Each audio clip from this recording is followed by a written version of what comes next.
the Quran at a protest in Stockholm weeks ago.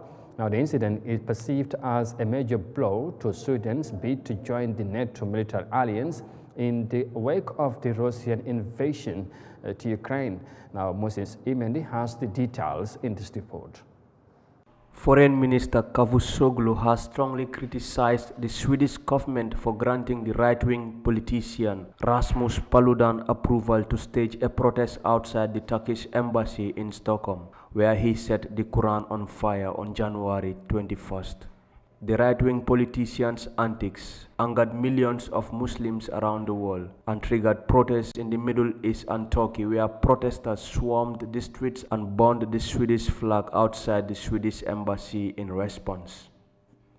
Relations between the two nations has soared in the recent weeks, as Sweden relied on Turkey to support its bid to join the North Atlantic Treaty Organization military alliance. But the news part might have just made matters worse for Sweden, whose hope of joining NATO largely hangs on Turkey's support in the wake of Russia's invasion of Ukraine. According to news reports, Paludan is a citizen of both Denmark and Sweden, and has recently insisted that he will stage a similar protest outside the Turkish embassy in Denmark every Friday until Sweden is admitted into NATO, further jeopardizing any hopes for progress. Turkish Foreign Minister Cavusoglu described the incident as a terrorist attack that has no connection to freedom of thought, adding that Sweden should demand its path to NATO membership or risk ruining its chance by stepping on those mines. Accordingly, Ankara has called off a February meeting in which the applications of both Sweden and fellow nomadic neighbor Finland were to be visited due to the hostile relation between Sweden and Turkey.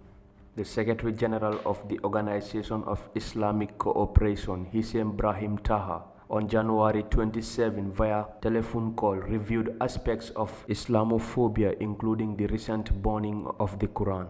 In order to join the NATO military alliance, Sweden needs the vote of all NATO membership, but Turkey has kept Sweden's application pending, while it tabled demands that compel Sweden to withdraw its support to the Kurdish group it considers terrorists, as well as lift the weapon embargo that both Sweden and Finland, including the other European nations, placed on it for targeting the Kurdish militias in Syria.